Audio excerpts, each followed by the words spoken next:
नमस्कार, आप देख रहे हैं पीटीएन न्यूज और मैं हूं आपके साथ प्रभाकर पांडे।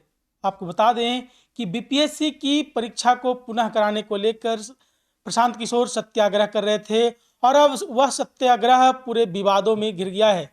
जी हां, आपको बता दें कि ये विवाद कोई और नहीं, जो कंबल दिए थे, जो व्यवसायी कंबल और दरी दिए थे, अब उस कंबल और दरी का व्यवसाय को लेकर अब विवाद बढ़ गया है। व्यवसाय का कहना है कि जब मैं कंबल दिया था 2 जनवरी को और कंबल लौटाया गया है 29 जनवरी को, इसके बीच का जो किराया हुआ वो 13,44,740 रुपया हुआ है, जबकि मुझे एडवांस के रूप में मात्र 1,20,000 रुपया ही दी गई है। उन्होंने कहा है कि जब मैं पैसा मांगने जाता हूं तो धमकी दिया जाता है जान से मारने को लेकर। तो मैं ये कहना चाहता हूं कि इसी जगह पर, जिस जगह पर प्रशांत किशोर बैठे थे, मैं सत्याग्रह पर बैठूंगा। यदि पैसा सत्याग्रह के बाद भी नहीं मिला तो मैं पूरे परिवार के साथ आत्मदाह कर लूंगा। पटना के गांधी मैदान में बिहार लोक सेवा आयोग की परीक्षा को दोबारा कराए जाने को लेकर जो प्रशांत किशोर सत्याग्रह पर बैठे थे वह पूरी तरह से विवादों में घिर गया है और प्रशांत किशोर की टीम पर एक बहुत बड़ा गंभीर आरोप लगाया गया है। आरोप लगाने वाला और कोई नहीं बल्कि लाखों रुपए के टेंट देने वाले टेंट के व्यवसाय ने लगाया है। उनका कहना है कि प्रशांत किशोर की टीम वहां सभी सुविधाएं उपलब्ध कराई, वहां हमने टेंट दिया, वहां हमने कंबल दिया, वहां हमने दरी दिया, लेकिन हमारा पैसा नहीं दिया जा रहा है। उन्होंने यह भी कहा कि इस पूरे मामले में हमने कई बार संपर्क करने की कोशिश की, लेकिन उनके लोग हमें प्रशांत किशोर से मिलने ही नहीं दे रहे हैं। हम कहते हैं और जवाब मांगना चाहते हैं। उन्होंने कहा कि मेरा 8,50,000 रुपये से अधिक बकाया है, इंतजार की घड़ी खत्म हो गई है, लगातार परेशान हूँ लेकिन हमें पैसा नहीं दिया जा रहा है। मैं अभी इसी जगह इस पूरे मामले को लेकर सत्याग्रह करूँगा। अगर सत्याग्रह के बावजूद भी पैसा नहीं मिलता तो मुझे आत्मदाह करना पड़ेगा। मैं पूरे परिवार के साथ आत्मदाह कर लूँगा। मामला है कि मेरा पेमेंट नहीं दिया जा रहा है। इसी गांधी मूर्ति के पास सत्याग्रह पे बैठे थे प्रशांत किशोर। उस प्रशांत किशोर जी को सत्याग्रह में मैं अपना सामान भेजा था, जिसमें 500 गद्दा था, 600 कम्बल था, 2 पीस टेबल आया था, जिसका पेमेंट होता है 13,44,740 रुपया। ये पैसा हमको 4 दिन का दे रहे हैं। मैं इनको 2 तारीख को सामान दिया था और सारा सामान हमको ये 29 तारीख को वापस किए थे। अगर यहाँ से डीएम उठाता है या चोर चोरी करके ले जाता है या कोई भी उठाता है, मैं तो प्रशांत जी को सामान दिया था, उनके पार्टी को सामान दिया था। सामान की भागीदारी तो उनकी होनी चाहिए। अगर 5 तारीख को पुलिस प्रशासन यहाँ से सामान उठा लेते हैं तो आप 6 तारीख को हमको छुड़ा कर दे देते हैं। आपने सामान देने में 29 दिन लगाया। 29 दिन में ये 15 तारीख से लगन भी चालू है। मैं लगन में एक भी पैसा नहीं कमाया, मेरा सारा सामान बंद था और सामान 29 तारीख को मिलता है। उसके बाद मैं पेमेंट के लिए जाता हूँ तो पेमेंट के नाम पे बोलता है कि मैं 1 रुपया नहीं दूंगा और सीधा धमकी देते हैं, तुमको जो करना है कर लो। पेमेंट बाकी है अभी मेरा पेमेंट सर बाकी है। 1,20,000 एडवांस घटने के बाद 12,24,740 रुपया बाकी है। ये धमकी अमीनेश राय दिलवाते हैं अनमोल कुमार के द्वारा। इतना पैसा आपका कैसे वहाँ इन्वेस्ट हुआ?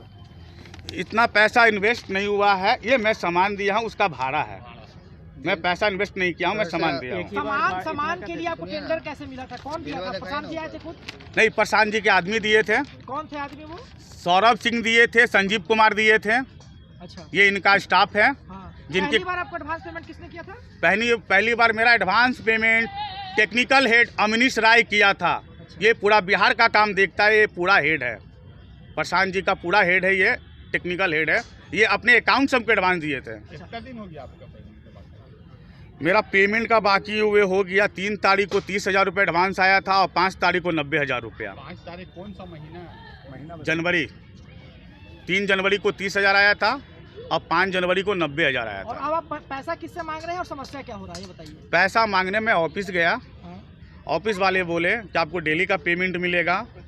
अब लास्ट में वो बोलते हैं कि फाइनेंशियल देख रही है, टेक्निकल टीम देख रही है और 29 जनवरी को सामान छूटता है। हम 2 जनवरी को सामान दे रहे हैं और 29 तारीख को सामान ले रहे हैं।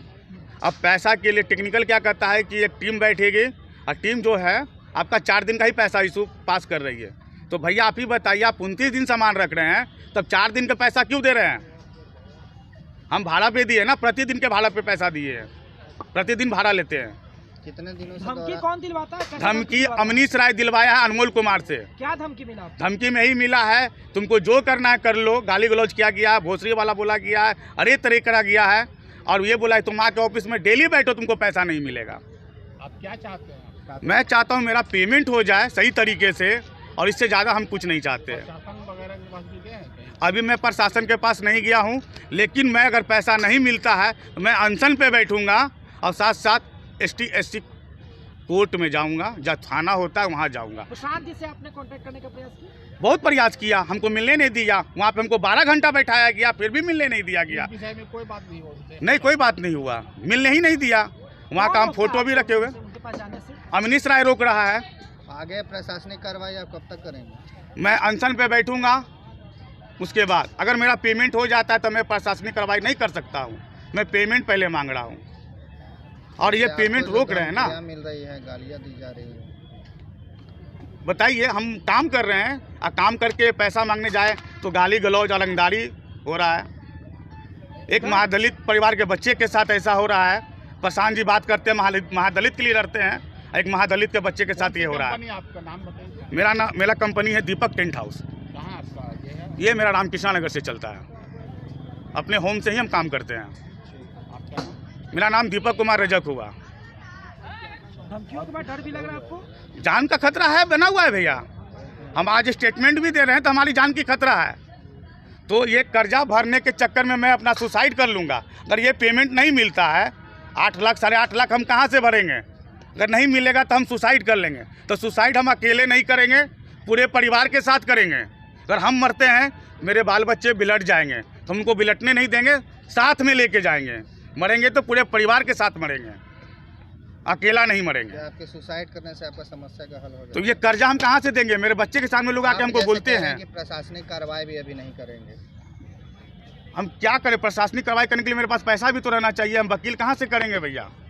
आज मेरे पास खाने के लिए पैसा नहीं है, घर में पत्नी का ऑपरेशन के लिए पैसा रखे हुए थे, वो भी पैसा हम बांट दिए। मेरा बिजनेस ये बंद कर रहे हैं ना। अगर बिजनेस हमारी बंद हो जाएगी, अगर हम आज इनको पैसा नहीं देते, कल ये हमको सामान नहीं देंगे काम करने के लिए, हमारी बिजनेस बंद। तो जब बिजनेस ही बंद हो जाएगा तो हम बच्चे को क्या खिलाएंगे? ये हमारे पूरी तरह घर में ताला मारने का काम कर रहे हैं। तो हम जान देंगे। प्रशांत किशोर जी को ये समझना होगा, उनके पास पैसा का कोई दिक्कत नहीं है। ये 2, 4, 5, 10 लाख रुपया के लिए ऐसा काम करवा रहे हैं। उनके नीचे वाले बहुत ही घटिया काम कर रहे हैं। वो पैसा को देख के आंख लगता है कि इतना भाड़ा कैसे हो गया था। आप रखे थे ना, हम आपको ज़बरदस्ती देने तो नहीं गए थे। जब आपके साथ रेट फाइनल हो गया तो फिर उस पर रेट कम करने के लिए बात कहाँ से आती है? हम फाइनल रेट करके आपको भेजे थे। जाड़ा का दिन है भैया, एक कंबल तो 100 रुपया भाड़ा चलता है, हम का तो 75 रुपया में दिए थे। 9 महीना इसको गोडाउन में रखते हैं सामान को, 9 महीना किराया देते तो 3 महीना जाड़ा में कंबल निकलता है। कितना पीस कंबल प्राप्त हुआ विकास जी? 100 गो और 100 गो गद्दा गांधी मैदान में प्राप्त हो गया है जी। ठीक है, ये देखिए माल सब जा रहा है विकास भाई के थ्रू। तो आप देख रहे थे किस तरह से जो व्यवसायी हैं ये गुहार लगा रहे हैं। उनका कहना है कि मैं प्रशासन के पास अभी नहीं जाऊंगा। यदि ये मान जाते हैं, पैसा दे देते हैं, तो मैं प्रशासन के पास शिकायत नहीं करूंगा। यदि नहीं मानते हैं तो प्रशासन के पास जाऊंगा भी, और यदि पैसा नहीं मिला तो मैं पूरे परिवार के साथ आत्मदाह कर लूंगा। इस तरह की बातें कहते नजर आए। फिलहाल इस खबर में बस इतना ही। धन्यवाद।